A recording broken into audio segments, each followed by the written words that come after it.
आऊज़ु बिल्लाहि मिनश शैतानिर रजीम। बिस्मिल्लाहिर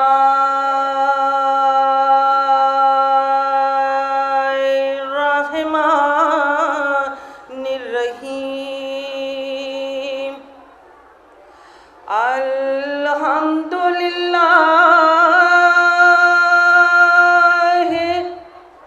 रब्बिल आलमीन। अस्सलातु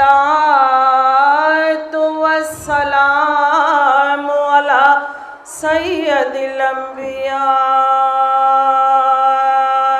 वल मुरसलीन सय्यदना व नबीना व शफी ज़ुनूबिना व तबीब नुफूसिना व हबीब क़ुलूबिना व मौलाना मौलस सकलैन जद्दिल हसन वल हुसैन अबुल कासिम मुहम्मदीन।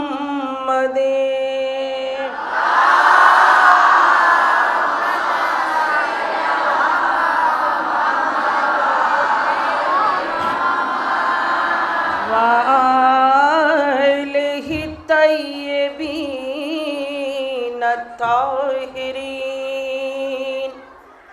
अम्मा बाद फ़क़द क़ाल अल्लाहु तआला व तबारक फ़ी किताबिहिल मुबीन व हुवा अस्दक़ुल क़ाइलीन। एक बावाज़ से बुलंद सलावत।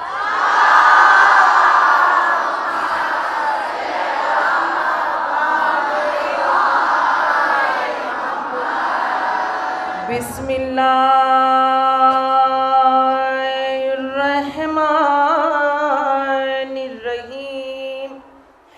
वल अस्र इन्नल इंसाना लफ़ी खुस्रिन इल्लल्लज़ीना आमिनु वामिलुस्सालिहात वतवासौ बिल हक़ वतवासौ बिस्सब्र। एक और बाबा से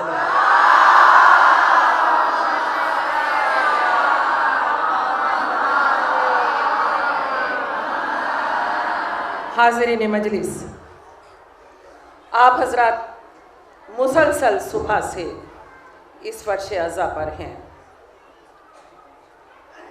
शहज़ादी आपको इसका अज्र देंगी इंशाअल्लाह। मैंने आज की इस मजलिस में कुरान मजीद की जिस आया करीमा को अपना सरनामा कलाम करार दिया है, उसका तर्जुमा मैं अपनी बच्चियों के लिए यहाँ पेश कर दूँ। बुज़ुर्ग तो मेरे वाकिफ़ ही हैं, उनसे मैंने ही तालीम हासिल की है।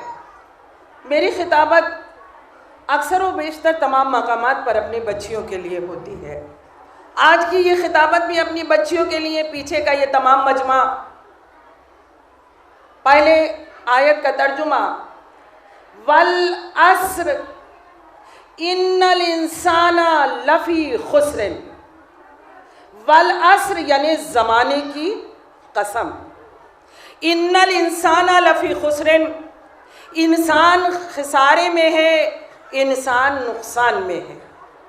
इल्लल्लज़ीना आमिनू, वो लोग फ़ायदे में हैं जो साहिबे ईमान हैं। व अमिलुस्सालिहात, और अमले साले करते हैं। देखिए अभी सिर्फ तर्जुमा। वतवासौ बिल हक़ वतवासौ बिस्सब्र, जो हक़ की तालीम देते हैं, जो सब्र की तालीम देते हैं, जो हक़ की तलक़ीन करते हैं, जो सब्र की तलक़ीन करते हैं, वो लोग फ़ायदे में हैं। कमोबेश अभी इसी 15 दिन के अंदर अंदर लखनऊ, बनारस और जौनपुर की मैंने कई मजालिसों को ख़िताब किया। कई चेहरे मुझे यहाँ नज़र आ रहे हैं, है ना, जिन्होंने जो मेरी खिताबत के दौरान शामिल थे।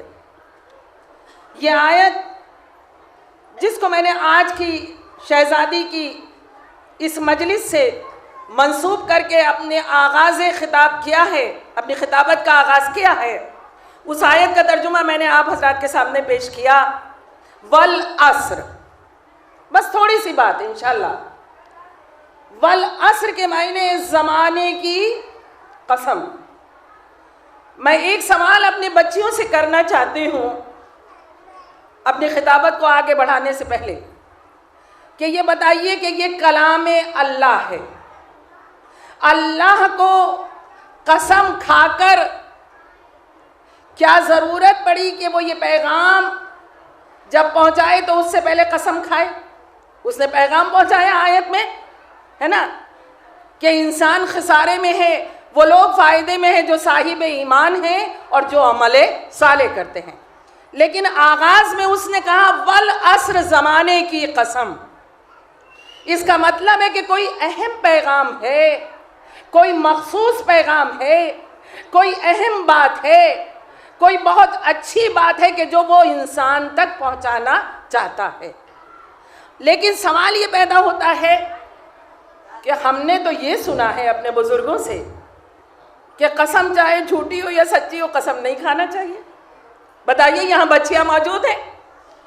इंसान अगर अपनी किसी बात की सदाकत को या अपनी किसी बात की अहमियत को या अपनी किसी बात की हकीकत को अगर किसी दूसरे इंसान तक पहुंचाना चाहता है तो वो किसका सहारा लेता है?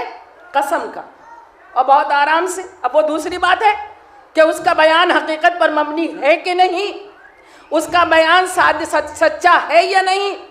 लेकिन कभी कभी तो ये होता है कि बयान में सच्चाई नहीं, लेकिन लोग कसम खाकर आगे बढ़ जाते हैं। और अगर उनसे कहो कि भाई कसम क्यों खाई, अल्लाह तो बहुत मासूम है, अल्लाह मारने नहीं आएगा, और तुमने कसम खा ली, और सामने वाले को मालूम है कि बयान सच्चा नहीं था लेकिन कसम खाई है। कहा मैंने कहा कसम खाई, कहा फिर, कहा मैंने तो बस वल्लाह कहा है। तवज्जो चाहती हूँ, लेकिन मैं आप हज़रात के सामने अपने बच्चों के खुसूसी तौर पे कहूँ कि वल्लाह का अगर लफ्ज़ भी कह दिया तो इसका मतलब है कि अल्लाह को दरमियान में ला के आपने बात कही है, यानी अल्लाह की कसम खाई है। और ये भी मैं आपको बताऊं कि जिस तरह अरकान वाजिबात में अगर ज़रा सा खलल पड़ जाए तो कफ़ारा वाजिब हो जाता है, उसी तरह अगर कोई इंसान झूठी कसम खाए तो झूठी कसम का कफ़ारा है। अब मैं ये नहीं कहूँगी आप तोलिए अपने आप को कि सुबह से शाम तक कितनी कस्में खाते रहते, कितने कफ़ारे आप पर हो गए।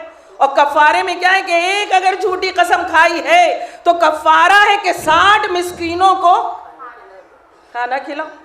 अब आप तोल लीजिए कि एक दिन में कितनी खा ली और कितने मिस्कीनों को खाना खिलाना है ना। तो कभी कभी बात हमें मालूम नहीं होती लेकिन हम उसको कर गुजरते हैं। लेकिन यहाँ बात यह है कि अल्लाह को कसम खाने की ज़रूरत क्यों पड़ी, अल्लाह ने क्यों ज़माने की कसम खाकर ये पैगाम पहुँचाया।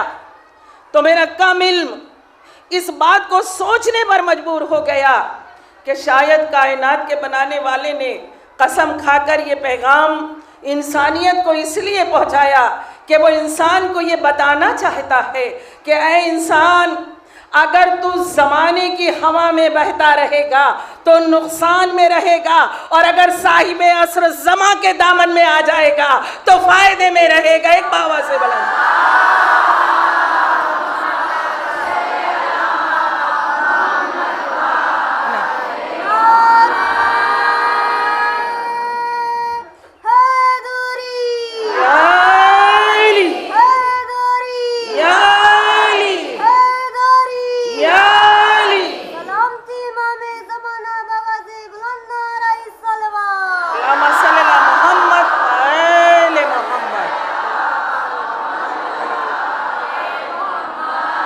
कायनात की तमाम चीज़ों को अल्लाह ने खल्क़ किया। वो चाहता तो किसी और चीज़ की भी कसम खाता, लेकिन ज़माने ही की कसम खाने का मतलब क्या था कि शायद वो इंसानियत को बताना चाहता हो कि मैंने अपने उस हादी का नाम साहिब असर ज़मा इसलिए रखा है कि अगर ज़माना उसके दामन में आ जाएगा तो अमा पा जाएगा। ज़रा तवज्जो चाहती हूँ हाज़रीन मजलिस, बात सिर्फ ये थी, आगाज़ वाला सिर्फ को मैंने आप हज़रात के सामने वाज़े किया। आगे आयत कह रही है इल्लल लज़ीना आमनू, वो लोग फ़ायदे में हैं जो साहिबे ईमान हैं। साहिब ईमान होना, ज़रा तवज्जो चाहती हूँ, हम 5 वक्त के नमाजी हैं, हम कहेंगे कि हम मोमिन हैं, हम ईमान वाले हैं इसलिए कि हम नमाज पढ़ते हैं। हमने रोज़े रखे उसका हुक्म है, हम कहेंगे हम उसके रोज़े अदा करते हैं इसलिए हम बाईमान हैं, हम साहिब ईमान हैं। हम कहेंगे वो खुम्स ज़कात का हुक्म देता है, हम अदा करते हैं, हम साहिब ईमान हैं। हम उसके हज जैसे फरीज़े को अदा कर लिया है, हम साहिब ईमान हैं। चाहने वालों, ईमान की मंजिल है, आपने तमाम वाजिबात अदा कर दी, लेकिन आयत का रुख क्या कह रहा है? इल्लल लज़ीना आमनू व अमिलुस सालिहात।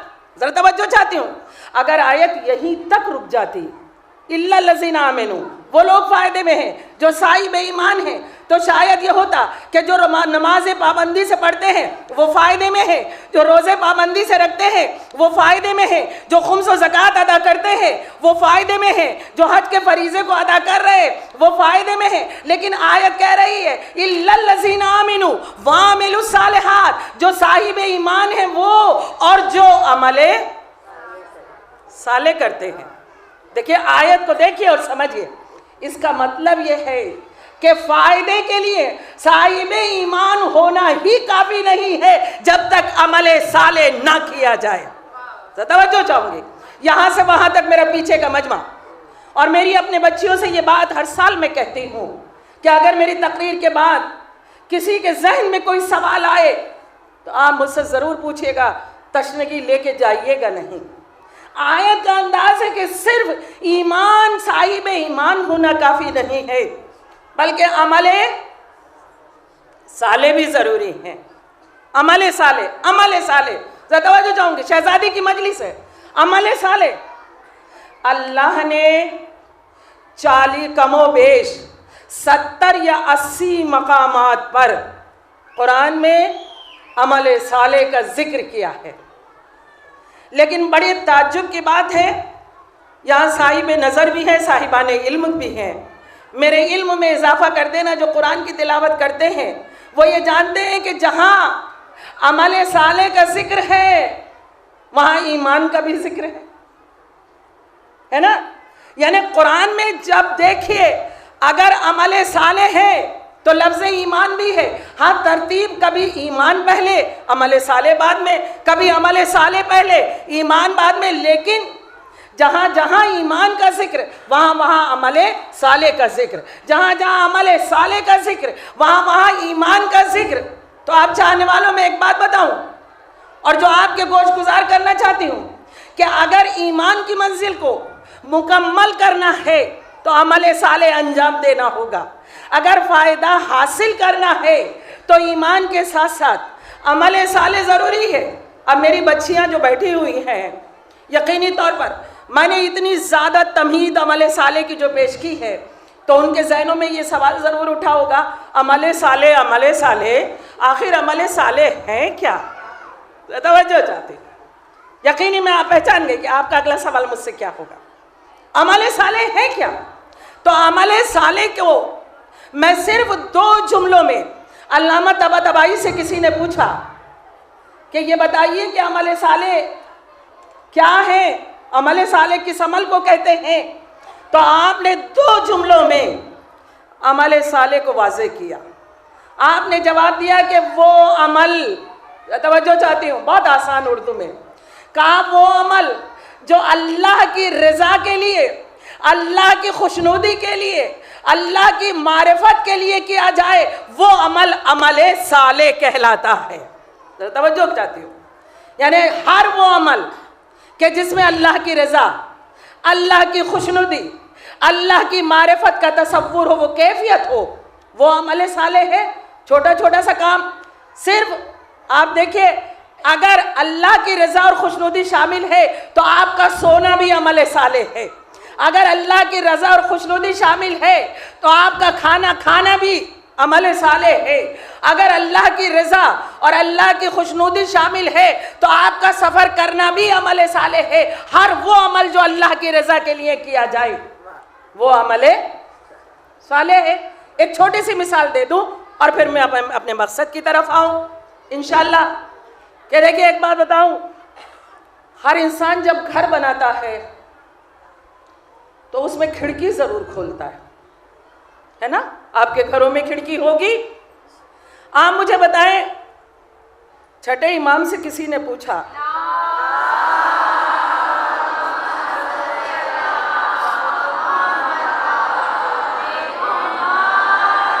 छठे इमाम से किसी ने पूछा कि मौला ये बताइए, क्या खिड़की खोलना भी अमल साले है? बिल्कुल सामने की चीज़, खिड़की क्यों खोली जाती है मकानों में, आप बताइए।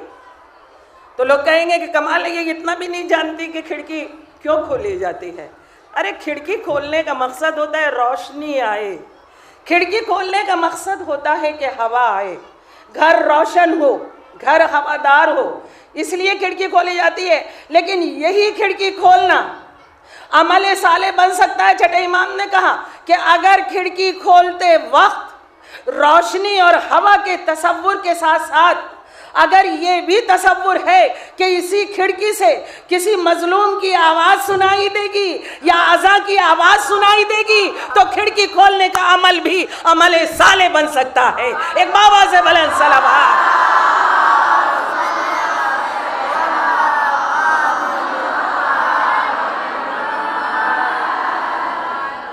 है ना?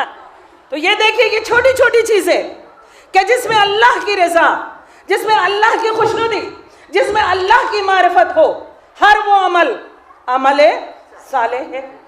और जाने वालों, एक चीज़ और बता दूं चौथे इमाम के हवाले से, तो तवज्जो चाहूँगी।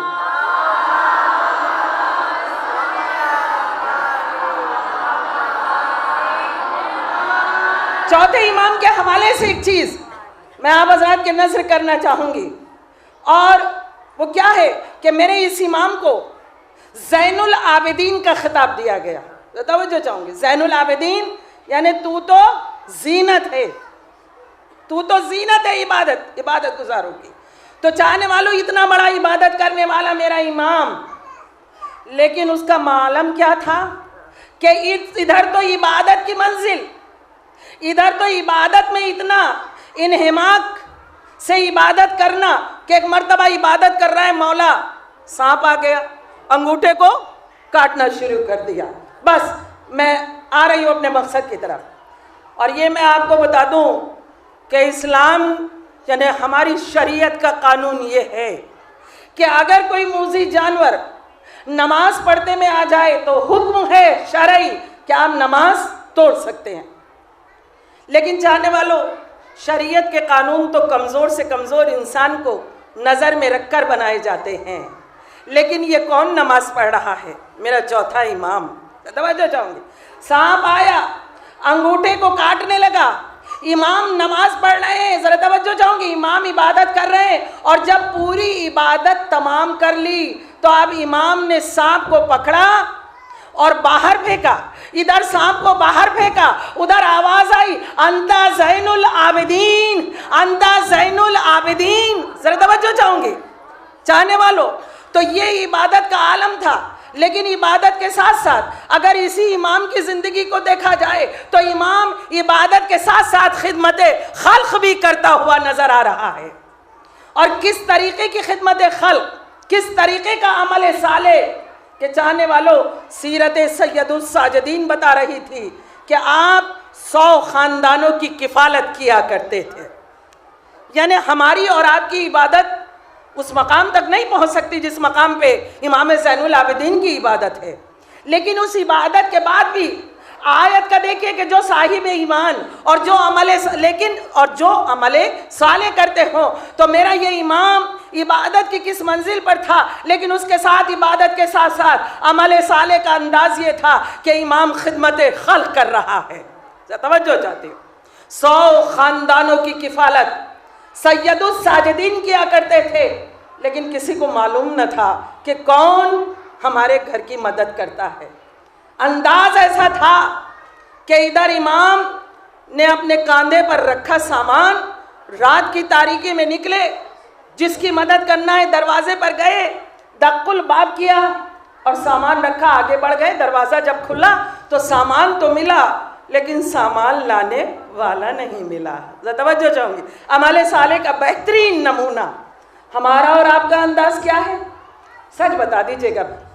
हमारा और आपका अंदाज ये है कि अगर हम किसी की मदद करते हैं, 40 रुपए भी दे दिए तो 400 लोगों को खबर हो जाती है कि फला की मदद की थी। तो क्या ये अमल साले में शुमार होगा? सच बताइए। इसलिए कि मदद ऐसे करो कि जिसकी मदद कर रहे हो उसकी शख्सियत मजरूह ना होने पाए। ये है अमल साले। तो तवज्जो चाहती हूँ, ये अमल साले है चाहने वालों। और बस इस मकाम पर इतना कहना चाहूँगी कि सिर्फ चौथा ही इमाम नहीं, अगर मेरी शहजादी जनाब फातिमा ज़हरा की ज़िंदगी को देखो,